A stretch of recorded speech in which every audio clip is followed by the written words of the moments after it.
අපිට පැහැදිලි කරන්න ඕනේ අපි පසුගිය ජනවාරි 23 වෙනිදා අපි හිතුවා ලංකාව බංකොලොත් භාවයෙන් මුදා ගැනීම සඳහා වැඩපිළිවෙලක් අවශ්‍යයි කියලා. ඉතින් ඒ අනුව අපි කරුණු පහකින් යුතු වැඩපිළිවෙලක් ඉදිරිපත් කළා. නමුත් අවසනාවකට අපි පසුගිය අප්‍රේල් 12 වෙනිදා ලංකාව ප්‍රකාශයට පත් කළා අපට తాවකාලිකව අපගේ විදේශ ණය වලින් කොටසක් ගෙවීමට හැකියාවක් නැහැ කියලා. එතනදී විශේෂයෙන්ම අපි ණය විවිධ කෝණ වලින් අරන් තියෙනවා. උදාහරණයක් ඇටියට අපි බහුපාර්ශ්වීය ණය ලෝක බැංකුව ඒ වගේම ආසියානු සංවර්ධන බැංකුව ඒ වගේම ආසියානු වැඩතල පහසුකම් බැංකුව වැනි බහුපාර්ශ්වීය අයගේ ණය ඒ අයගේ ණය අපි ගෙවනවා කියලා තමයි අපි කිව්වේ. හැබැයි ද්විපාර්ශ්වීය ණය ජපානයෙන් ඒ වගේම චීනය, ඉන්දියාව, යුරෝපීය රටවල් සහ වෙනත් රටවල් වලින් කොරියාවෙන් රටවලින් ගත ද්විපාර්ශ්වීය ණය අපි ගෙවන්නේ නැහැ කියන එක තමයි අපේ ස්ථාවරය උනේ. ඒ වගේම ජාත්‍යන්තර මූල්‍ය වෙළඳපොලේ ලබාගත් ණය ISP කියලා අපි කියන්නේ ඉන්ටර්නැෂනල් සවරින් බොන්ඩ්ස් ඒවා අපි ගෙවන්නේ නැහැ කියලා කිව්වා. ඒ වගේම අපගේ බැංකු හරහා අපි ලබාගෙන තියෙන ණය අපි ඒවට කියන්නේ ශ්‍රී ලංකා ඩෙවලොප්මන්ට් බොන්ඩ්ස් ඒවා අපි ඩොලර් වලින් ලබාගෙන තියෙන්නේ. හැබැයි ඩොලර් වලින් ගෙවීමත් අපි ප්‍රතික්ෂේප කළා. ඒක තමයි අපේ ඒ කෙටි කාලීන ණය ප්‍රතික්ෂේප කිරීමේ ප්‍රතිඵලය. ආසන්න වශයෙන් අපේ රාජ්‍යයේ ණය ඒ අවස්ථාවේදී ආණ්ඩුවේ ණය ඩොලර් බිලියන 38ක් තිබුණා. රාජ්‍යයේ ණය ඩොලර් බිලියන 51ක් තිබුණා. ඒ 38න් 26ක් ඩොලර් බිලියන 26ක් ආපසු නොගෙවෙන ගණයට එකතු වුණා. ඒ කියන්නේ ආසන්නෙන් 3න් 2ක පමණ මුදලක්. ඉතින් ඒ අනුව අපිට ISB ඒ කියන්නේ ඉන්ටර්නැෂනල් සවරින් බොන්ඩ්ස් එකක් අපිට තියෙන ජූලි මාසේ කල්පිරණ එකක් මිලියන 1000ක ඒකේ පොලිය ගෙවන්න තිබුණා. මේ මාසේ 14 වෙනිදා ඩොලර් බිලියන 78ක්. ඒකට අපිට දවස් 30ක් ලැබුණා අප්‍රේල් 12 ඉඳන් අපි ඒක ගෙවීම පැහැර හැරියා. එතකොට අපි නිත්‍යානුකූලව නිල වශයෙන් අපි බංකොලොත් රටක් බවට ප්‍රකාශයට පත් වුණා. ඒ කියන්නේ ස්වෛරී බංකොලොත් භාවය එහෙම නැත්නම් සවරින් බැංක්‍රප්සි කියන තත්වය අපට ඇති වුණා. ඒ නිසා දැන් අපි බංකොලොත් ඒ බංකොලොත් භාවය තුලින් මතුවෙන භයානක නරක ප්‍රතිඵල වලට අපිට දැන් මුහුණ දෙන්න සිද්ධ වෙනවා. අපිට ඒකේ සම්බන්ධයෙන් දැන් සිත ගන්න වෙනවා. පළවෙනි එක තමයි මේ ඖෂධ හිඟය. ඖෂධ හිඟයත් එක්කම විශේෂයෙන්ම ලදරුවන්, දරුවන්, ඒ වගේම වැඩිහිටියන් සහ දරුණු ආබාධ වලට ගොදුරු වෙලා ඉන්න අය, පිළිකා රෝගය වැනි ඒවාට ගොදුරු වෙලා ඉන්න අයට මරණය, ඒ වගේම අමතර රෝග ඇතිවීම අපිට බලාපොරොත්තු වෙන්න පුළුවන් ඖෂධ හිඟයත් එක්ක. ඊළඟට ඇති වෙන්න පුළුවන් දේ තමයි ආහාර හිඟය, නරකම තත්ත්වයේ සාගතය. ඒකෙන් රෝගී තත්ත්වයන් ඇති වෙන්න පුළුවන්. දරුවන්ගේ මන්ද පෝෂණ තත්ත්වයන්, ඒ වගේම මරණ ඇති වෙන්න පුළුවන් සාගතය නිසා. ඊළඟට ඇති වෙන අර්බුදය තමයි බලශක්තිය අර්බුදය.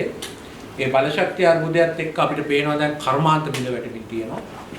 සේවා බිඳ වැටෙමින් තියෙනවා. සංචාරක ව්‍යාපාරය, ඒ වගේම බැංකු කර්මාන්ත, ඒ වගේම යම් වෙළඳ පොළවල්, වෙළඳ සැල් වල කරන සේවා පිළිදාම් බිඳ වැටලා තියෙනවා. ආදායම අහිමි වීම වෙලා තියෙනවා. විරකියා උග්‍ර වෙලා තියෙනවා. විරකියා අනුපාතය ආසන්නයෙන් 18% දක්වා 4 තිබිච්ච එක 18% දක්වා දැනට නිල සංඛ්‍යාලේඛන අනුව ඇති වෙලා තියෙනවා. ඒ වගේම ආදායම අහිමි වීම එක්කම තදින් බලපාලා තියෙනවා. මේකත් එක්ක එන අනෙක් ගැටලුවක් හැටියට අපේ උද්දමනය අපි සාමාන්‍යයෙන් අධි උද්දමන රටක් හැටියට කියන්නේ 50% ඉක්මවපු අවස්ථාව මාසකට අර ඇමරිකා එක්සත් ජනපදයේ තියෙන දත්ත පද්ධති කරනවා අපි 60ක අධි උද්දමනයෙන් පෙළෙන රටක්. ඒකට අධි උද්දමන තත්වයේ තුල රුපියලේ යගේ සීග්‍රීන් පිරිහෙමින් ඒකෙන් ඇති වෙන අයථා ප්‍රතිඵල ගණනාවකට අපිට මුහුණ දෙන්න සිද්ධ වෙනවා. ඉතින් මේ අධි උද්දමන තත්වයක් අපේ ඉතිහාසයේ කවදාවත් තිබුණේ නැහැ. උද්දමන තත්වයක් තිබුණා. නමුත් අධි උද්දමන තත්වයට අපි මුහුණ දෙලා තියෙනවා. ඒ වගේම අද වෙනකොට තියෙන ඊළඟ බරපතල ගැටලුව තමයි බැංකු පද්ධතියේ බිඳ වැටි මෙතන ඉන්න පරණ අපේ රාජ්‍ය බැංකු වල ප්‍රධානී කීප දෙනෙක් හිටපු ඒ බැංකු පද්ධතියට බරපතල ප්‍රශ්නයකට අපිට බැංකු පද්ධතියේ ප්‍රශ්නයකට මුහුණ දෙන්න සිද්ධ වෙනවා මේ තත්ත්වයට එක්ක. ඉතින් එම නිසා බැංකු පද්ධතිය බිඳ වැටුනොත් මේ අපි දැනට අත්විඳින තත්වයට අමතර ප්‍රශ්න වලට අපිට මුහුණ දෙන්න වෙනවා. ඒ කියන්නේ දැනට සරල උදාහරණයකට කිව්වොත් අපි ඒක ප්‍රාර්ථනා කරන්නේ දැනට අපි පෝලිං වල ඉන්නවා තෙල් නැහැ. ඒ වගේ අපි ATM මැෂින් එක ගාවට ගියාම අපිට සල්ලි නැති වෙනවා. ඒ වගේම ATM මැෂින් ඉස්සරහා පෝලිං තියෙන්න පුළුවන්. තෙල් අපිට දෙන්නේ දැන් සීමා සහිතව වගේ ATM මැෂින් එකෙන් අපිට සීමා සහිත මුදලක් විතරක් ලැබෙන්න පුළුවන් බැංකු පද්ධතිය ඇතුළත. බැංකු පද්ධතිය දැන් තමයි ඩොලර් හිඟේ නිසා අර්බුදයට ගිහින් තියෙන්නේ. රුපියල් හිඟේ කිනුත් පෙරෙනවා. ඒක තාමත්ම නරක මූල්‍ය කළමනාකරණයක් තියෙන ශේෂ්ත්‍රයක්. බලශක්ති ශේෂ්ත්‍රයේ මේ බැංකු පද්ධතියේ තත්ත්වය. එතකොට අපි ගත්තොත් මේක නිසා ඇතිවෙච්ච තත්ත්වය අපි දන්නවා මුලදී ආර්ථික අර්බුදයක් ඇති වුණා. ඒ ආර්ථික අර්බුදයෙන් දේශපාලන අර්බුදයක් ඇති වුණා. උද්ඝෝෂණ ඇති වුණා. ඒ උද්ඝෝෂණ හා දේශපාලන අර්බුදයේ තියෙන අවිනිශ්චිත භාවය විසින් ආර්ථික අර්බුදය තව උග්‍ර කළා තියෙනවා. අද අපිට හැමෝම කියන්නේ දේශපාලන ස්ථාවරත්වය හොයන් ඉන්න කියලා. ආර්ථික අර්බුදය විසඳන්න. නමුත් ආර්ථික අර්බුදයෙන් දේශපාලන අර්බුදය ඇති වුණාට දැන් දේශපාලන අර්බුදය තමන්ගේම වූ ස්වාධීන අර්බුදයක් බවට පත් වෙලා ඒක ආර්ථික අර්බුදයට ගැටලු සහගත තත්ත්වයකට ඇවිල්ලා තියෙනවා. ඒ වගේම ලංකා ඉතිහාසයේ පළවෙනි වතාවට මේ රාජ්‍ය පාලනයේ විධායකයන් ව්‍යවස්ථාදායකයන් ගිලිහුණා.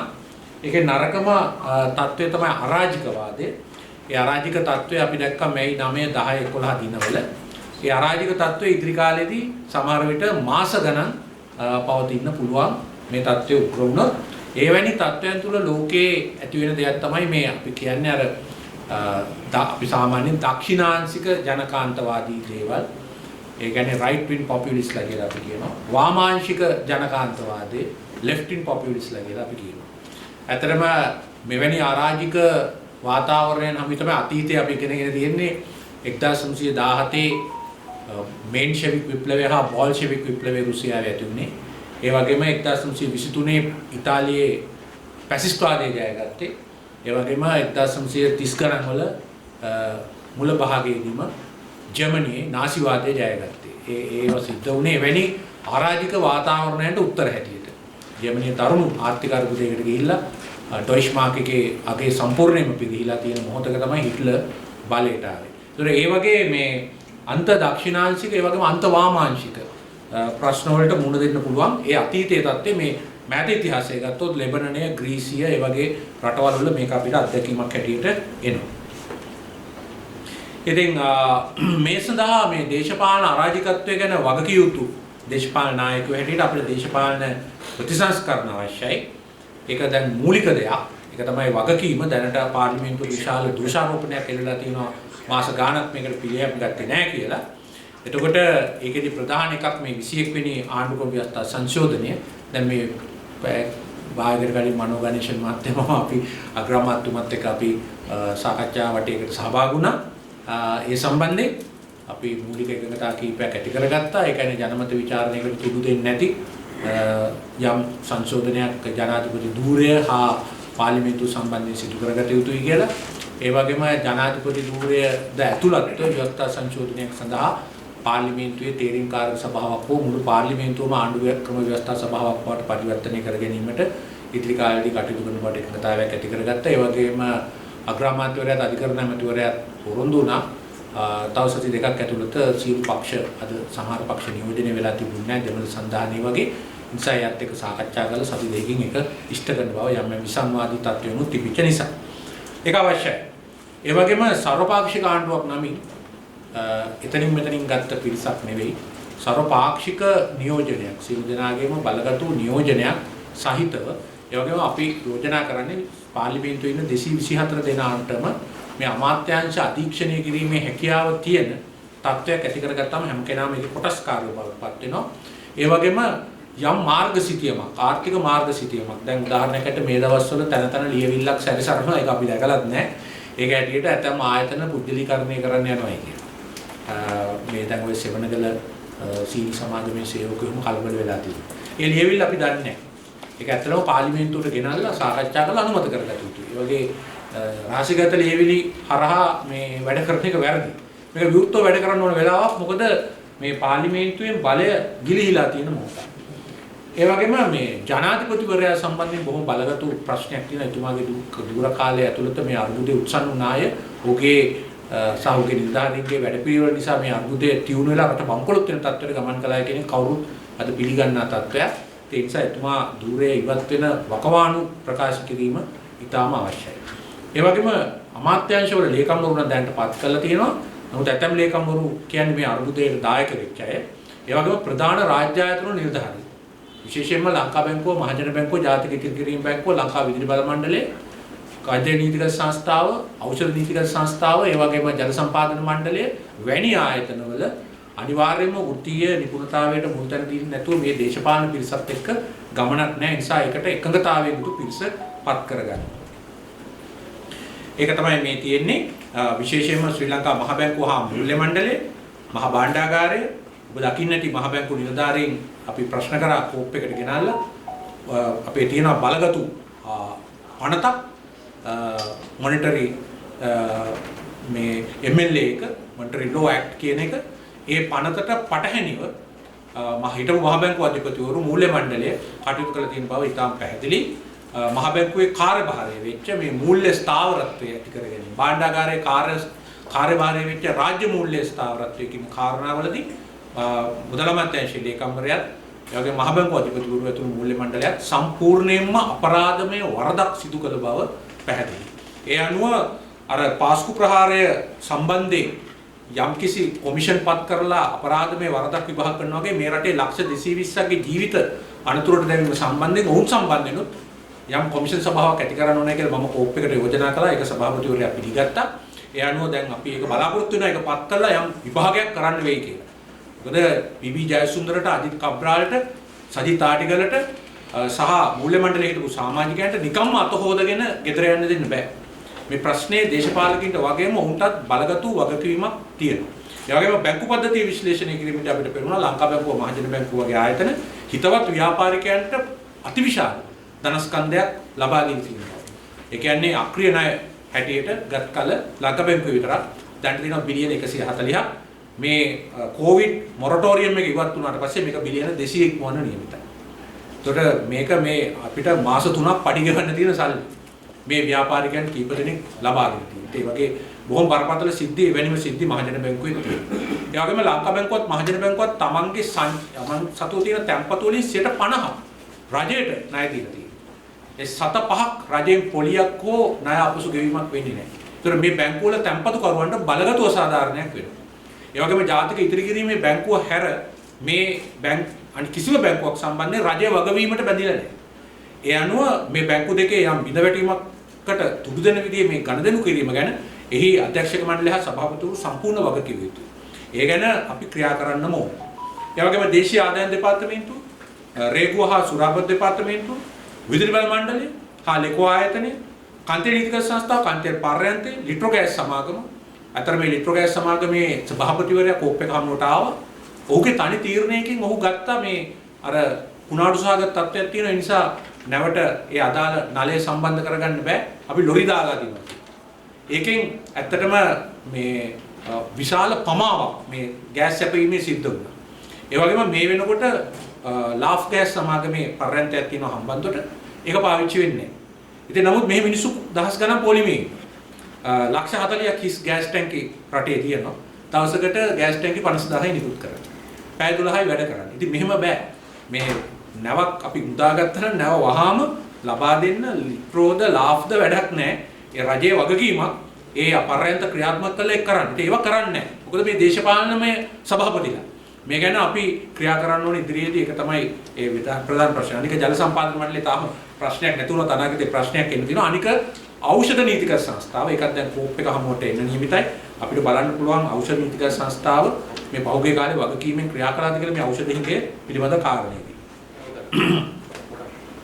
ඒ වගේම මේ ප්‍රශ්නය අපි ඇත්තටම පාර්ලිමේන්තුවේ කිව්ව එකයි මේ බලශක්ති අර්බුදය, මූල්‍ය අර්බුදය එකට එකක් අත්වැල් බැඳගෙන යන්නේ. ආර්ථිකයේ ශරීරයක් නම් බලශක්තිය තමයි ඒකේ රුධිර වාහිනී පද්ධතිය, මූල්‍ය පද්ධතිය තමයි ඒක ස්නායු පද්ධතිය. රුධිර නාල පද්ධතිය නැවතුණත් හදවත නතර වුණත් මිනිස්සු මැරෙනවා. මොළේ නතර වුණත් මිනිස්සු නැරෙනවා. ඒ නිසා මේ පද්ධති දෙක තමයි ජීවය. මේ පද්ධති දෙකේම ජීවය අද බරපතල අර්බුදයකට ගිහින් යනවා. මේ පද්ධති දෙක මේ අපි කියනවා මේ ස්ට්‍රීම්ස් දෙක.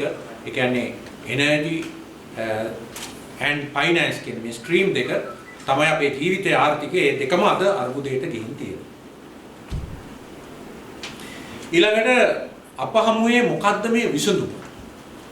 මම මේ පළවෙනි එක මේ ගජමිතුරු විකිණීම කියලා දැම්මේ මේක තමයි බැසිල් රාජපක්ෂ මහත්තයා අනුගමනය කරන්න ගිය උත්සාහය. එතුමා දරන්න ගිය උත්සාහය එකයි. ඒ කියන්නේ කොහේ හරි තියෙන මොන හරි ටිකක් දීලා රාජදේපොළ ටිකක් කොහොම හරි දීලා මාසෙකින් දෙකකින් නැත්නම් තුනකින් අර්බුදේ කල් දමා ගැනීමේ ක්‍රියාවලිය.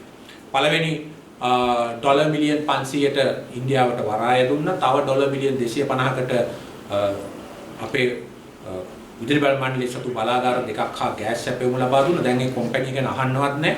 අර නිව් පෝර්ටර්ස් එනර්ජි කියන එකට තව ඩොලර් මිලියන් 500කට තිරිකුණාමලේ තෙල් ටැංකි පවරා දුන්නා. මොන දේශප්‍රේමී කතා කිව්වත් ඒක තමයි ඇත්ත. ඊළඟට තවත් ඩොලර් මිලියන් 500කට දකුණු තිරිකුණාමලේ සම්පූර්ණ ඉඩම් පද්ධතිය සූර්ය බල පද්ධතියකට පුජ්‍යලික සමාගමකට ලබා දුන්නා. අදානි සමාගමකට. දැන් තවත් ඩොලර් මිලියන් 500කට හලාවත සිට පුනගරි දක්වා සම්පූර්ණ සුලන් බලාගාර පද්ධතිය ලබා දෙන්න යනවා. ඒක උන්ට ලබා දෙන්න බැරි නිසා අපේ පනත වෙනස් කිරීම සඳහා දැන් පනතක් විදුලි බල පනත ගේන්න යනවා. ඒතර මේ විදිහට අනුක්‍රමයෙන් අපේ මේ විකිණීම් මේවා කිසිම ප්‍රසම්පාදන ක්‍රියාවලියක් නැහැ, කිසිම විවෘත ක්‍රියාවලියක් නැති ක්‍රියාදාමයකට අපි ගොඩ ගිහින් තියෙනවා. ඒකෙන් අපිට ගැලවීමක් නැහැ. මේ ප්‍රශ්නේ විසඳන්න, මේ පරම්පරාවේ ප්‍රශ්න විසඳන්න තව පරම්පරා ගණනාවක ඉරණම බාවාදීම තමයි වෙන්නේ. ඊළඟට මේ රනිල් වික්‍රමසිංහ මහත්මයා සම්බන්ධයෙන් තියෙන විශ්වාසය ඒක තමයි අපි මේ ඊළඟ එක දාලා තියෙන්නේ යසමිතුරු උපකාරය. ඒ කියන්නේ හුඟක් දෙනෙක් විශ්වාස කරනවා මේ අරගලයේ සෑහෙන පස්සට යන්න හේතු වුණා රනිල් වික්‍රමසිංහ මහත්තයා අර සාගර කාර්යවසම් මහත්තයා කියනවා වගේම රයින් මහත්තයාව ගෙනලා තියෙන ඩොලර් හොයන්න. ඩොලර් ඉවරට පස්සේ එයාගේ කාර්යභාරය ඉවරයි. ඒ නිසා මේක කරන්න අපි හුඟක් දෙනෙක් බලාපොරොත්තු වෙනවා ජපානයෙන් එහෙම නැත්නම් ඇමරිකා එක්සත් ජනපදයෙන් එහෙම නැත්නම් ඉන්දියාවේ එහෙම නැත්නම් චීනෙන් එහෙම නැත්නම් ආධාර සමුළුවක් වගේ ඩොලර් බිලියන 5ක් 6ක් රනිල් වික්‍රමසිංහ මහත්තයා කෙටි කාලයක් ඇතුළත ගෙනල්ලා ඒ කාලය ඇතුළත අන්තර්ජාතික මූල්‍ය අරමුදලත් එක්ක යම් එකඟතාවයක් ඇති කරගෙන නැවතත් ජාත්‍යන්තර වෙළඳපොළ අපිට විවෘත කරගෙන අපි ඉදිරියට යයි කියන්නේ. ඒක තමයි නේද මේ රටේ රනිල් වික්‍රමසිංහ මහත්තයා සතුටි පැත්තෙන් තියෙන බලාපොරොත්තු ඒකයි. ඒක වෙයිද? ඒක තමයි ගමන් මඟ හැටියට තියෙන්නේ. ඉතින්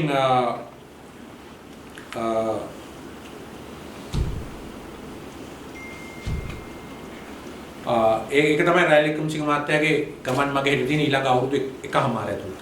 ඒක සාර්ථක වෙයිද නැද්ද කියන එක පිළිබඳ සැකයක් තියෙන්නේ. මගේ හැඟීම ඒක සාර්ථක වෙන්නේ නැහැ කියන එක. ඒක සාර්ථක වෙන්නේ ඊටකට ඉතා අඩු වෙන්නේ කියන එක. තාම අඩු එකක්. ඇයි ජපානයෙන් අපට සල්ලි දෙන්නේ? ඇයි ඇමරිකා එක්සත් ජනපදයේ අපිට උදව් කරන්න ඉන්නේ නැත්තේ? ඇයි ලෝක බැංකුව එහෙම නැත්නම් ආසියානු සම්බන්ධන බැංකුව ඉන්නේ නැත්තේ? මේ හැමෝම කියන කතාවක් තියෙනවා. ජපානය අපට අවුරුදු මම හිතන්නේ 70කට ආසන්න කාලයක් ණය දුන්නා. අපි ඩොලර් බිලියන 3.5ක් ඒ අයට ගෙවීම ප්‍රතික්ෂේප කළා. ඒක ප්‍රජාතන්ත්‍රවාදී ආණ්ඩුවක්. ඒ ආණ්ඩුවට කවදාවත් ඒගොල්ලන්ගේ පාර්ලිමේන්තුවවත් කැබිනට් මණ්ඩලයවත් එකඟ කරගන්න බෑ. අපිට මේ මොහොතේ ඩොලර් බිලියන කීපයක ආධාරයක් ලබා දෙන්න. පොඩි ආධාරයක් කරයි ලොකු ආධාරයක් කරන්නේ නැහැ. ඊළඟට එක්සත් ජනපදයටත් ජපානයටත් ලෝක බැංකුවෙත් ඒ වගේම ආසියානු සංවර්ධන බැංකුවෙත් 30%කට වඩා ඡන්ද අයිතිය තියෙනවා. ඒගොල්ලන්ට අවශ්‍ය නම් පුළුවන් දැනට රට ඇතුලේ හිර වෙලා තියෙනවා.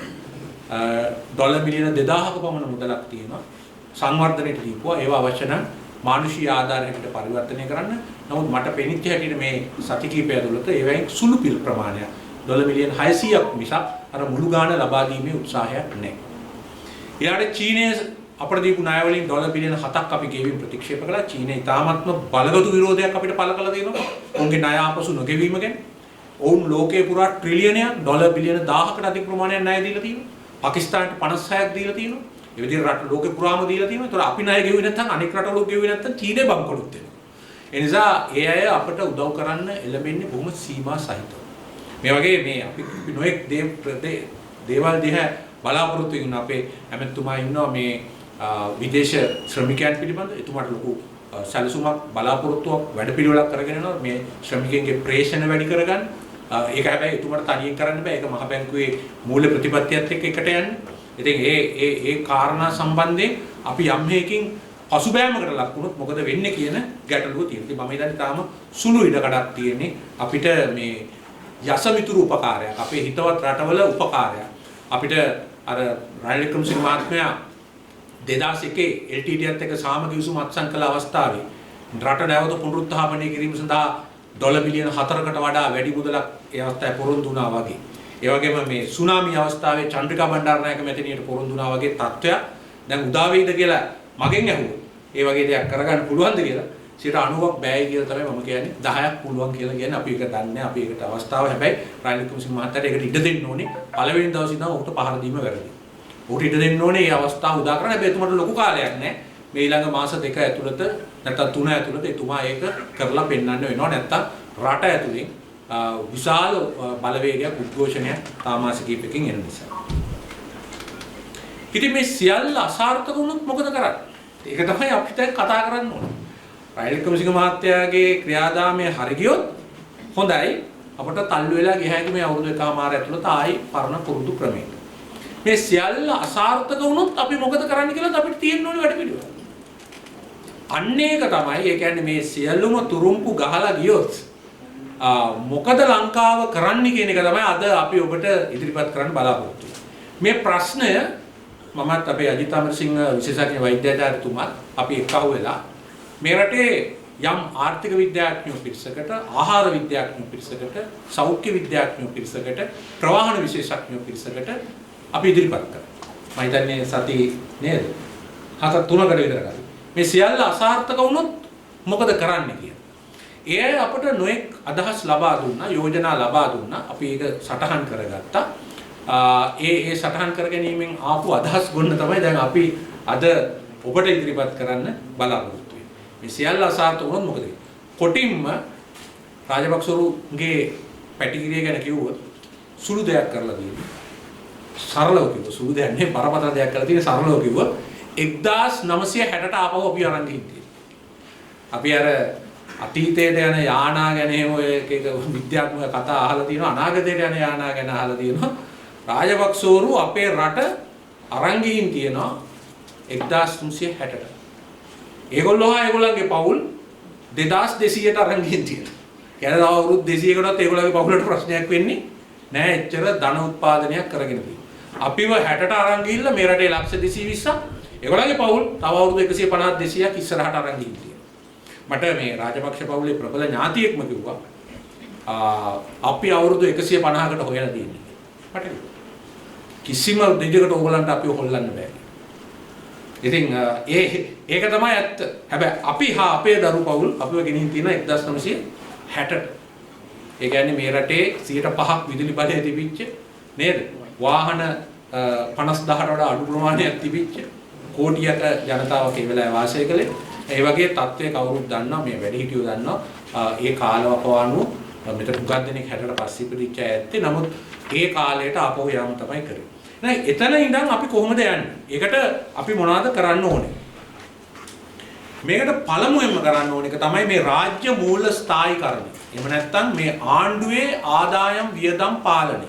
ඒ තාම සරලව කිව්වොත් අපි අපේ ආදායමයි වියදමයි රුපියල් වලින් ගත්තොත් අපි ඒක සමාන කරගන්නවා. තාම සරලව කිව්වොත් ඕක. ඒ කියන්නේ ආණ්ඩුවේ එදිනෙදා වියදම් ආණ්ඩුවේ එදිනෙදා ආදායම් වලින් පියව ගන්න පුළුවන් වෙනවා. ප්‍රාථමික ශේෂය කියන්නේ ප්‍රාග්ධන මේ ණය හා පොලි ගෙවීම හැර ප්‍රාග්ධන වියදමත් එක්ක අපේ වියදම් අපේ ආදායම් වලින් පියවා ගැනීම. ඒක මේ අමාරු දෙයක් නෙවෙයි. ඒක 2018 දී මංගල සමරවීර මහත්තයා කාලේ ඒක ලබා ගත්තා යහපාලන කාලේ. ඒ තත්ත්වය ලබා ගත්තා අපි. ඒ තත්ත්වය ආයි වහාම ක්ෂණිකව ලබා ගන්නවා.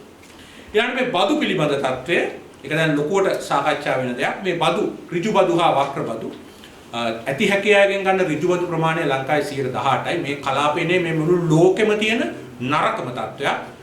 හැමෝගෙම ගන්න වක්‍ර බදු ප්‍රමාණය 82%යි. මේක යම් සමාජ සාධාරණත්වයේ මූලධර්ම වලට අනුකූලව 40%යි 60යි කරන්න ඕනේ. යහපාලන ආණ්ඩුව මේක පොරොන්දු වුණා. නමුත් මේක කරගන්න බැරි වුණා. මේ බදු කප්පාදුවත් එක්ක මේ ගෝඨාභය රාජපක්ෂ මහත්තයාගේ මේක තවත් නරක තත්ත්වයට ගියා. ඊළඟට ආණ්ඩුවේ වියදම් පාලනය ඒ සම්බන්ධයෙන් මම හිතන්නේ අලුත් අයවැයකින් ක්‍රියා කරන්න බලාපොරොත්තු වෙයි. ඊළඟට රාජ්‍ය ණය කළමනාකරණය. ඒ කියන්නේ මේ රාජ්‍ය ණය පිළිබඳව හොඳ විගණනයක් අවශ්‍යයි. ඇත්තටම මේ නව මහ බැංකුව අධිපතිවරයා විතරයි මේ පෞද්ගලික කාලේ මේ ඇත්ත පිළිගත්තේ.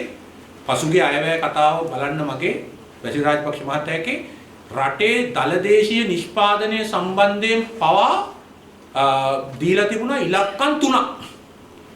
භාණ්ඩාගාරයෙන් එකක්, අයවැය කතාවේ තව එකක්, මහ බැංකුවේ තව එකක්.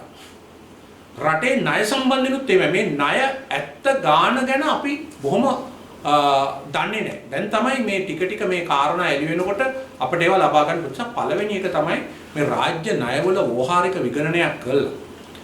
අපි දැනගන්න ඕනේ මේකේ තියෙන ණයවල ව්‍යුහය කොහොමද තියෙන්නේ. අපේ කාටද අපි ණය කොයිතරම් ප්‍රමාණවලින්ද ණය කියන එක පිළිබඳ යම් ව්‍යවහාරික විගණනයක් කරගෙන ඕනේ. ඒ වගේම කිසිම විදියකට මේ දැනට සමහර යෝජනා කරනවා මේ භාණ්ඩාගාර බිල්පත් හා බැඳුම් කර. ලංකාවේ දිනදා ජීවිතය ගෙනියන්න මහ බැංකුව යොදපු උපක්‍රමය තමයි භාණ්ඩාගාර බිල්පත් හා බැඳුම් කර නිකුත් කරපු. ඒ බැඳුම් කර හා බිල්පත් වල වැඩි හරියක් යොදලා තියෙන්නේ මේ රටේ වැඩ කරන ජනතාවගේ EPF එක ETF එක. ඒ නිසා යම් මේකින් භාණ්ඩාගාර බිල්පත් බැඳුම් කරවල ණය ගෙවන්නේ නැහැ කියලා කිව්වොත් ඒක පරලා වදින්නේ කාටද? 26 ලක්ෂයක් වෙච්ච අර සහ 80 ලක්ෂයක් තියෙනවා ගිණුම් අපේ EPF ETF ඒ ජනතාවට තමයි මුලින්ම වදින්නේ. ඊට පස්සේ තමයි අනික් අයට. ඒ නිසා මේ ණය ආපසු ගෙවීම පිළිබඳ ඒවා සම්පූර්ණ වග වෙන්න ඕනේ අපි. ඒක කවුරු පාවිච්චි කළත් ඒක. ඊළඟට ගෙවීමට නොහැකි ණය පිළිබඳ සාකච්ඡා කිරීම. දැන් ඒකට සමාගමක් පත් කරලා තිනවා පමා වෙලා හරි. දැන් ඒ ගැන ණය සාකච්ඡා කරනවා. දැන් මොකද්ද මේ ණය ප්‍රතිහගත කරන්නේ? අපේ ණය හිමියන්ට ගිහිල්ලා අපි කියනවා අපිට ඕගොල්ලන්ගෙන් ගත්ත ඩොලර් 100 ගෙවන්න බෑ. අපි 50ක් ගෙවන්නද කියලා. අපි නැත්තම් 30ක් ගෙවන්නද? අපි ඔකට කියනවා හෑ කට් කියලා. ඔක තමයි නෑ ඒගොල්ලෝ එකඟ නොවුනොත් අපිට ප්‍රශ්නයක්. ඉතින් ඒ අය එකඟ කරවා ගැනීම හා ඒ ස්ථායීකරණය හැම දෙයකටම පූර්ව කොන්දේසියක්. ජපානයෙන් කීයක් හරි ගන්න ඕන නම් ඒ වගේම ලෝකයෙන් කීයක් හරි ගන්න ඕන නම් මූල්‍ය අරමුදලේ අඩු ගානේ ස්ටාෆ් ලෙවල් ඇග්‍රීමන්ට් එකකට යන්න හරි මේක පූර්ව කොන්දේසියක්. මේක ඉතා ඉක්මනින් වේගයෙන් සිදු කරගත යුතුයි. කල්පර පහු වෙන්න බෑ. ඊළඟට මේ මූල්‍ය කර්මනාකරණේ අනිවාර්යයෙන්ම තියෙන දේවල් ටිකක් තියෙනවා මේ ශ්‍රී ලංකා මහ බැංකුව විවෘත හා ස්වාධීන තත්ත්වයකට ගෙනෙන එක. අතන ශ්‍රී ලංකා මහ බැංකුව ප්‍රධාන නිලධාරීන් අර මම කිව්වා වගේ MLA එක. එහෙම නැත්නම් මොනිටරි ලෝ ඇක්ට් එකට අනුව ක්‍රියා කළ තිබුණේ නැහැ. 2020 මාර්තු මාසයේ අන්තර්ජාතික මූල්‍ය අරමුදල යටතේ අපි හිටියේ ඒ වෙලාවේ අපිට අනතුරු ඇඟවීමක් කළා අපේ ණය අස්ථාවරයි කියලා. අපි ඒක නොතකා ක්‍රියා කළා. ඒක පැහැදිලි අපරාධමය වරදක් ඒ මූල්‍ය මණ්ඩලයක් මහ බැංකුව අධිපතිවරයාත් කළා. ඒ වගේම ඔහු කරපු ඊළඟ එක මොකද්ද? රුපියල සහ ඩොලරය අතර අනුපාතයේ බලහත්කාරයෙන් රුපියල් 198 ඉඳන් 203 දක්වා තියාගෙන. ඒ සඳහා ඩොලර් බිලියන 5.5ක් නාස්ති කළා කියලා මූල්‍ය මණ්ඩල සමාජිකාවක් ප්‍රකාශ කළා. මේක ඉතාමත්ම භයානක බරපතල වරද. මේ නිසා ඇති වුණා බ්ලැක් මාකට් එකක් ලොකුවට. පොඩියට තිබිච්ච බ්ලැක් මාකට් එක ලොකු එකක් වුණා. කොච්චර ලොකු එකක්ද කිව්වොත් අපේ අමතුමාත් ඉන්නවා මේකෙන් ඩොලර් බිලියන 2ක් පමණ ප්‍රේෂණ අපිට අහිමි. ඩොලර් බිලියන 7ක් වර්ෂයකට තිබිච්ච එක පහට වැටුණා.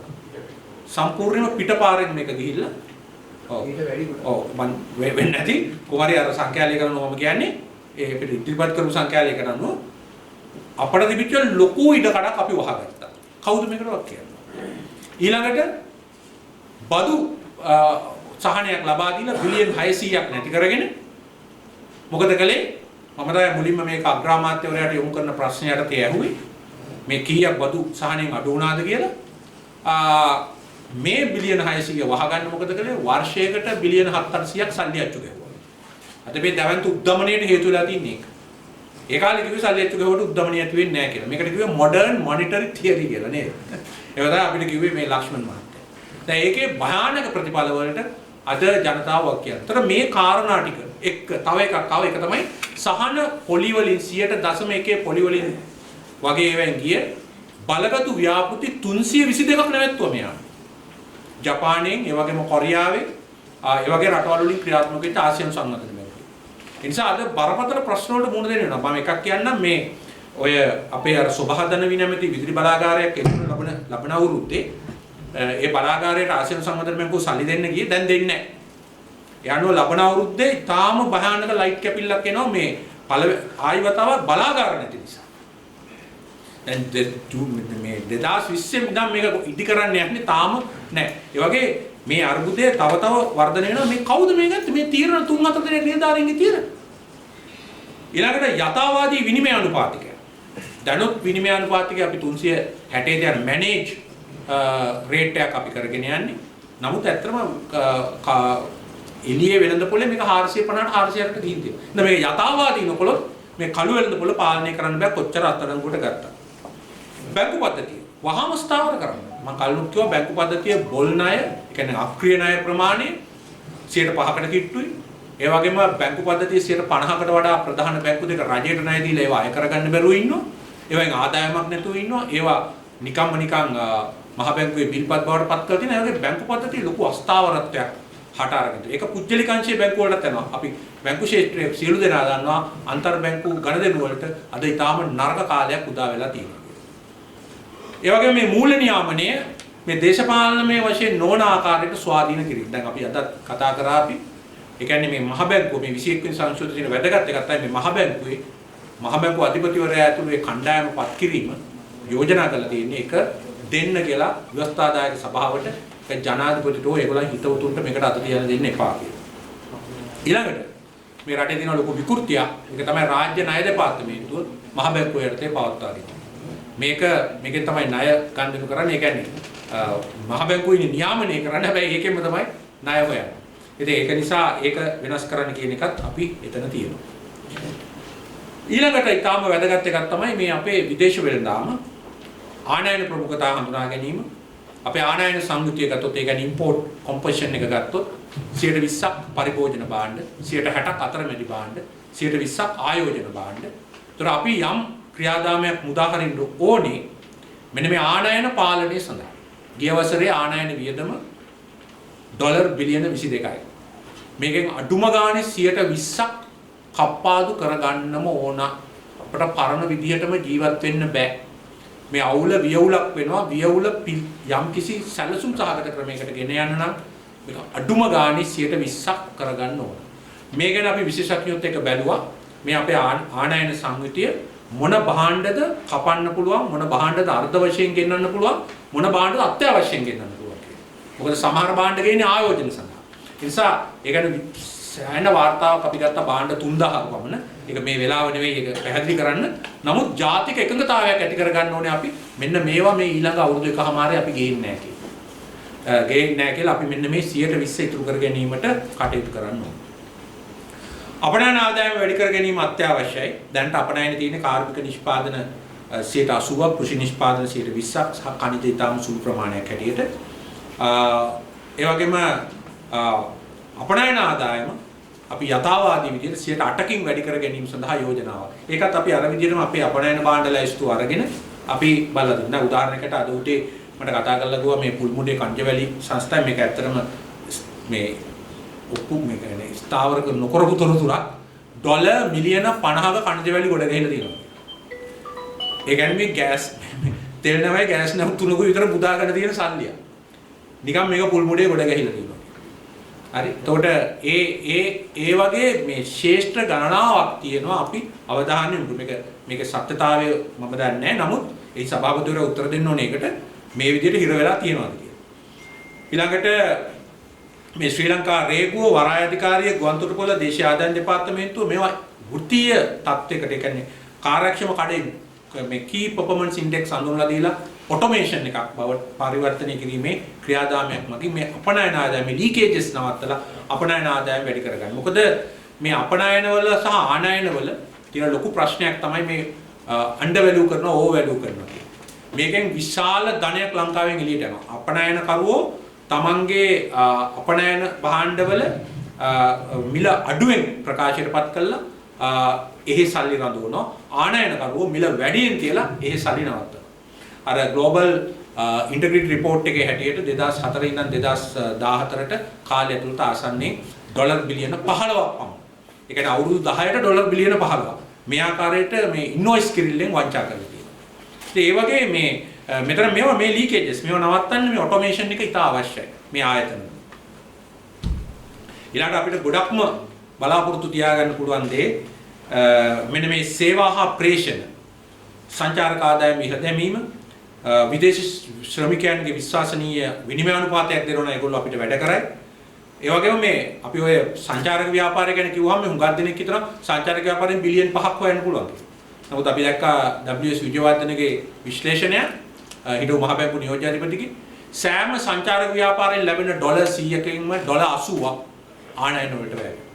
යනුව අර අපි කියන්නේ ශුද්ධ සංචාරක ආදායම 120යි. ඇඟලුම් වල ඒක 130යි. ඒ වගේම ලංකාවෙන් පිටට සංචාරණය සඳහා යනවා ලංකාවෙන් පිටට අධ්‍යාපනය සඳහා යනවා.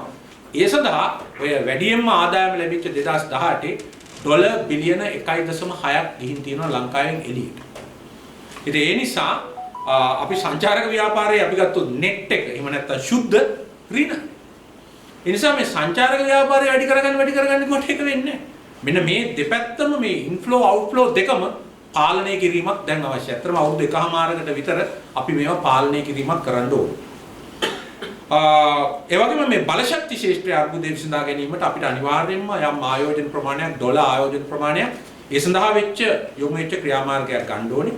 ඒ වගේම මේ තාක්ෂණික සේවා KPO BPO SaaS වැඩි දියුණු කර ගැනීම සඳහා තාක්ෂණික ක්‍රියාවලිය අතර අපි අර ටෙක් සිටි එක ආරම්භ කළේ ඒකට ඒක වහලා දැම්ම ඒක ලොකු වරදක්. ඒක නොතිබුණා තිබුණා නම් යම් ප්‍රමාණයකට අපිට මේකට උත්තරයක් පාගන්න තිබුණා මේ අවුට්සෝසින් සර්විසස්. ඒ වගේම මේ උපාය මාර්ගික රාජ්‍ය ආයතන කළමනාකරණය කිරීම සඳහා මේ අපි විශාල වැඩසටහනක් ඉදිරිපත් කළා තියෙනවා. මේකේ වැදගත්ම එක තමයි මේ මිල සූත්‍රයක් අඳුනලා දෙන එක. ඉන්ධන වලට, ගෑස් වලට, විදුලියට ඒ වගේ. මිල සූත්‍රයක් අඳුන්වා දීලා කටයුතු කිරීම. මට මේකෙදි පොඩක් කියන්න ඕනේ මේ පොඩක් ගන්න පුළුවන් අර ලංකා විදුලි බල මණ්ඩලයේ තෙල් සංස්ථාවේ බැංකු ටිකේ ඔබලාගේ දැන ගැනීම සඳහා මේ පසුගිය කාලේ මේවායේ මේ තොරතුරු ඒකට කල්නාකාරතුමත් ඉන්නවා මහජන බැංකුවේ 2021 චිත්‍රය මේකයි විශේෂකාරයෝසන මුළු වත්කම් බිලියන 2647යි මුළු තැන්පතු 2771යි බිලියන ශුද්ධ ණය හා අත්තිකාරම් දීලා තියෙන 1836ක් ඒකෙන් 845ක්ම දීලා තියෙන්නේ ආණ්ඩුවට. උතර සමහර ඒවා ඇවිල්ලා නැහැ කියන්නේ ඒකෙන් එකක් තමයි මේ DST ගේ account එක. ඒ කියන්නේ මේ deputy secretary මේ අවුරුද්දේ මේ treasury deputy secretary ගේ account එක. ඒ කියන්නේ ආණ්ඩුව පඩි ගෙවන්න දීපු. ලංකා බැංකුවේ මුළු වත්කම් ප්‍රමාණය 3703යි. ශුද්ධ ණය ආර්ථිකාරම් 2570යි. ඒකෙන් රාජ්‍යයට ලබා දීලා තියෙන ණය 1133යි. මේවා ඔක්කොම නිකන් අත්තම පොත් ආක්‍රිය ණය. මේ සත පහක්වත් මේ ලංකා බැංකුවේ මහජන බැංකුවෙන් මේ රජය දබා දෙන්නේ නැහැ. මාර්ග සංවර්ධන අධිකාරියවත් මේ කාන්තේ නීතිගත සංස්ථාව මේකක්වත් ලබා දෙන්නේ නැහැ. කාන්තේ නීතිගත සංස්ථාව ගත්තොත් මේ හැමදාම පාඩුවේ කියනවා. සමුචිත පාඩුව. ඒ කියන්නේ accumulated loss එක 2007 ඉඳන් 2021 දක්වා බිලියන 419. හැබැයි ඒ කාලය ඇතුළත ආණ්ඩුවට බදු හැටියට ගෙවලා දෙනවා 1291ක්. මම පාර්ලිමේන්තුවේ තැමැතුමෙන් අහුවා තාම ආවේ නැහැ. සෑම දිනකම මිලියන 350ක් පංචේ නීතිගත සංස්ථාව බදු හැටියට ආණ්ඩුවට ගෙවනවා. ඒ නිසා මේ පාඩුයි කියන එක ඇතුලේ බදුත් ඇතුළත්.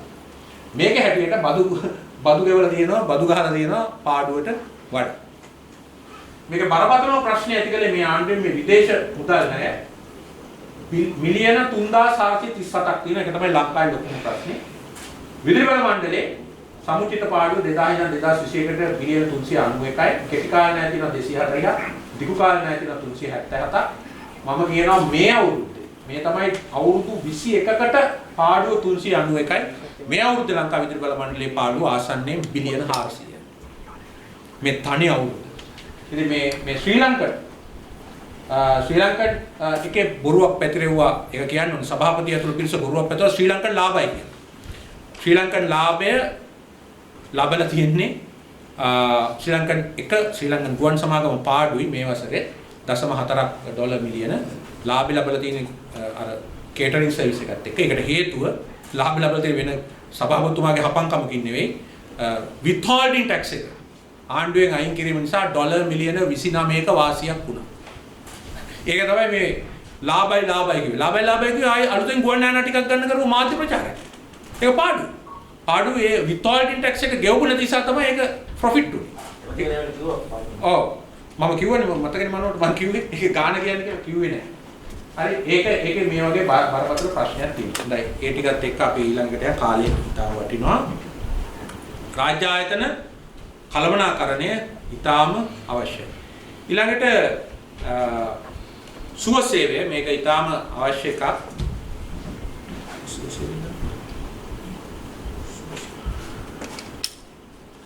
සුව සේවය ගැන යම් තොරතුරු ප්‍රමාණයක් තියෙනවා. අතරම ලංකාවේ සුව සේවය ඉතාම හොඳයි. මොකද එක පුද්ගලයෙකුට වැය වෙන මුදලත් එක්ක ගත්තාම මේ අනික් රටවල් වල මුල ගණන් එක්ක බැලුවාම ඇමරිකා එක්සත් ජනපදයේ ඩොලර් 9000ක් එක පුද්ගලයෙකුට වියදම් කළා. අපේ ආයු අපේක්ෂාව ඒගොල්ලන්ගේ අවුරුදු 78යි අපේ 79යි අපි ඩොලර් 138ක් වියදම් කළා. අපි තාම කාර්යක්ෂම පිරිසක් අපි කොච්චර චෝදනා කළත් ලංකාවේ සුව සේවය තාම හොඳයි.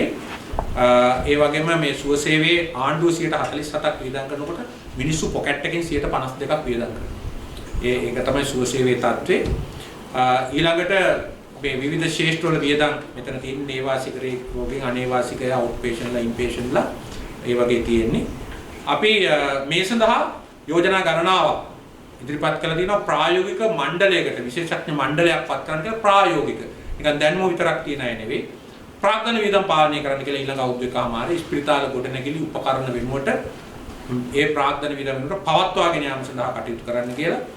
ඒ වගේම 2009 වර්ෂයේ ඒක තවදුරටත් පැහැදිලි කරගන්න කෙනෙක් අපේ අජිතම්සිංහ මහත්තයාගෙන් අහත හැකි 2009 වර්ෂයේ ඉඳන් මේ දක්වා කාලය තුල සෞඛ්‍ය සේවාවේ යන වියදම 4 ගුණයකින් අපි වැඩි කළා. හැබැයි 2009 තිබිච්ච දර්ශකම තමයි අද තියෙන්නේ. ඒ කියන්නේ වියදම 4 ගුණයකින් වැඩි වුණා කියලා අපේ ආයු කාලයේ වැඩි වෙලාවත් මාතෘ මරණ අනුපාතකයේ අඩු වෙලාවත් ලදරු මරණ අනුපාතකයේ අඩු වෙලාවත් නැහැ. වියදම් වැඩි වෙලා තියෙනවා. ඒ නිසා 2009 පාදක කරගෙන තමයි වැඩ කරන්න ඕනේ. ඒක තමයි රෙෆරන්ස් පොයින්ට් එක කියලා අපි පෙන්නලා තියෙනවා. ඒ වගේම පබ්ලික් හෙල්ත් සර්විසස් මිඩ්වයිෆ්ලා ඒවා අපිට මේ ඒසම පවත්ව ගන්න කියලා තියෙනවා. ඒ වගේම ඖෂධ නිෂ්පාදනය පිළිබඳ කාරණයට මැදිහත් වෙන්න කියන එක. ඖෂධ හා උපකරණ පොදු දත්ත පද්ධතියකට ගන්න කියන එක. ඒ කියන්නේ වෛකල්පික වෙනත් දේවල් ආයුර්වේද වගේ දේවල් වලට ඊටකට ලබා දෙන්න කියන එක. ඊළඟට ආහාර සුරක්ෂිතතාවය පිළිබඳ ප්‍රශ්නයක දැන් අපිට දැනෙමින් තියෙන එකක් අර්බුදයක් එනවා. ඊළඟට එන්නේ ෆුඩ් ඩ්‍රයිවර්ස්. මේවා තමයි ඒකට ආපු ගැටලු. පොහොර හා රසායනික ආනයනික තහනම ඉන්ධන සීමාවන් මූල්‍ය ගැටලු. ඒ වගේ අපි යෝජනා කරනවා ගෙවතු 20 ලක්ෂයක් ඇති කරන්න. ඒකට හේතුව මේ අපේ ඉඩම් ප්‍රයෝජ්‍යතාවය ලංකාවේ ආරම්භ වෙනවා ඉඩම් භාවිතය ගත්තාම 31ක් තේපොල් රබර් හා මේ කුඹුරු වලට වැය වෙලා තිනවා. 18ක් ගෙවතු. 18ක් ඉඩම් වලින් ගෙවතු. මේක අපි මේ කෘෂිකාර්මික නිවාස ඒකක ගෙවතු ඒකක 52 ලක්ෂයෙන් ලක්ෂ 20ක් අපි ආහාර නිෂ්පාදනයට යොමු කරගත යුතු වෙනවා. ඒ වගේම පාසල් හමුදා කඳවුරු ඒ වගේම අනිකුත් රාජ්‍ය ආයතනවල සම්පූර්ණ ක්‍රියාවලිය දියත් කරන ආහාර නිෂ්පාදනයේට ඒ සඳහා මේ කාබනික පොහොර අකාබනික පොහොර ඒ අතර යම් මිශ්‍රණයක් දෙමුහුම් ක්‍රම වලට යන්න කියලා අපි කියනවා. ඉදිරි කන්නේට පොහොරත් නැහැ බීජත් නැහැ. ඒක වහාම සකස් කරගන්න ඕනේ කියන එක තමයි කෘෂි විද්‍යාඥයින්ගේ යෝජනාව අපිට. මේක ගැන අපි සෑහෙන ප්‍රමාණික වැඩ කරලා තියෙනවා. ඒ වගේම අපනයනය කරන අය තේපොල් රබර් අනික් අයගෙන් කෘෂි යෙදවුම් සඳහා යම් මුදලක් ආයෝජනය කරන්න දෙන්න කියන එක දීවරය සඳහා අත්‍යවශ්‍යම ඉන්ධනවල ප්‍රමුඛතාවයක් ලබා දෙන්න කියන එක. බල ශක්තිය සඳහා අපි යෝජනා කරනවා විදුලි බල මණ්ඩලයට කාන්තිය නීතිගත සංස්ථාවට KPI හඳුන්වා දෙන්න. ඒ අනුව ඒවායේ පාලනය වෘත්තීය මට්ටමේ පිරිසකට බාර දෙන්න කියලා. ඒ වගේම දැනට IOC එකයි සිපෙට්කෝ එකයි අතරට තව තරඟකරුවෙක් කැඳවන්න කියලා. ඇත්තටම කලින් සිනෝපැක් එක තිබුණා. ඒ වුණාට මේ තවත් තරඟකරුවෙක් කැඳවන්න කියලා. ඒ තරඟකරුවා හුඟක් දුරට තෙල් නිපදවන රටක තරඟකරුවෙක් නෑ. ඒක අපිට යම් වාසියක් ඇති කර දෙනවා. ඒ වගේම මේ තෙල් ගබඩා සංකීර්ණය හා නල පද්ධතිය පුනරුත්ථාපනය ඉතා අවශ්‍යයි. ඒ වගේම අපේ තෙල් ගබඩාවල අන්නයින්ට අපි කියන්නේ බොන්ඩඩ් වෙයාහවුස් හැටියට පාවිච්චි කරන ඉඩ කඩ දීමත් අවශ්‍යයි. ඒ වගේම අපේ මේ පිරිපහදුවේ කාර්යක්ෂමතාවය ඉතාම අඩුයි. බොර්තෙල් බැරල් 100ක් දැම්මම පෙට්‍රල් ඩීසල් භූමි තෙල් එන්නේ බොර්තෙල් බැරල් 38යි එන්නේ 100ට. ඒ නිසා මේ කාර්යක්ෂමතාවය වැඩි කර ගැනීමට ආයෝජනය දැන් අත්‍යවශ්‍යයි. ඒ වගේම මේ මිල සූත්‍රය කියන එක අපි එකඟයි ඒක කරන්න ඕන කාටත් හැබැයි පේන විදිහට ඒක කරන්න ඕනේ. ඒ වගේම විදුලි නිෂ්පාදනයේට අපේ පිරිපහදුවේ අප තෙල් ඇරෙන්න වෙන ඒවා පාවිච්චි නොවන විදිහට බලශක්ති සුරක්ෂිතතාවය ඇති කරගන්න කියන එක. ඒ වගේම මේ ලංකා විදුලි බල මණ්ඩලයේ දිගු කාලින ජන සැලැස්ම ඒකට බාර නොදී අමාත්‍යාංශයට හා උපයෝගිතා කොමිසමට ගන්න කියන එක.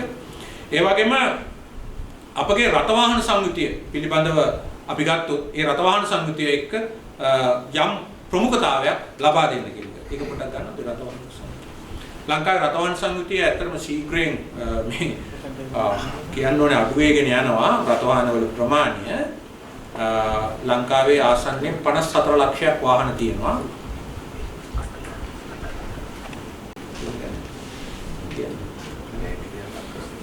ලංකාවේ 54 ලක්ෂයක් වාහන තියෙනවා.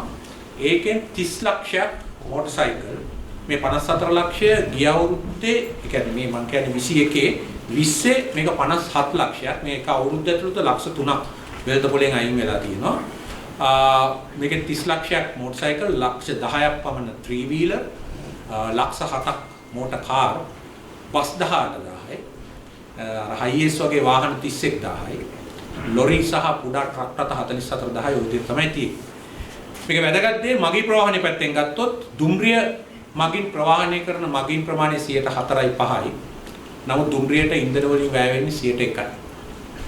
බස් රථ වලින් ගෙනියන මගින් ප්‍රමාණය 48යි. හැබැයි ඉන්ධන වලින් වැය වෙන්නේ 10යි. ඒ නිසා අපේ යෝජනාව සතියේ නිශ්චිත දිනවල බස් රථ, ලොරි රථ, කුෂිකර්ම හා දීවරායට පමණක් තෙල් නිකුත් කළ යුතුයි. මොකද මේක තමයි ඇත්ත. බස්සුයි කාරුයි ඔක්කොම එක පොලිමේ තියාගෙන බෑ. ඒ නිසා ඒ වගේම රථ වල පැමිණීම පාලනය කිරීමට අර වෙන රටවල කරනවා වගේ එක දවස් වලට ඔත්තේ ඉරට්ටේ ආකාරයට වාහන පැමිණීම පාලනය කළ යුතුයි. ඒ වගේම මිල යොදාගත යුතුයි මේක පාලනය කිරීමට. ප්‍රවාහන ක්ෂේත්‍රයේ ඒ කාරණා ටික තියෙන්නේ. ඒ වගේම මේ සූර්ය බලයෙන් දුවන යම් විදුලි බයිසිකල් ඒවා නැත්නම් විදුලි මෝටර් සයිකල් එහෙම නැත්නම් විදුලි කාර් තවදුරටත් ප්‍රවර්ධනය කිරීම අවශ්‍යයි. ඒක රාත්‍රී කාලේ ඒවා charge කරන්න යොදා ගන්න ඕනේ. විදුලි බල මණ්ඩලය ගැන කිව්වොත් විදුලි බල මණ්ඩලයේ උපසමාගම් කීපයක් තියෙනවා. ඒවා පබ්ලික් ඔෆරින් එකකට ගියොත් අපිට මම හිතන්නේ ඔය බිලියන 300ක ණය අපිට ගෙවන්න පුළුවන්කම ලැබෙනවා. ඒ සඳහා අපි ඇත්තටම මේ විදුලි බල මණ්ඩලයත් එක්ක කතා කළාම ඒක අපිට කරන්න සිද්ධ වෙනවා විදුලි බල මණ්ඩලය පාලනය කිරීම සඳහා.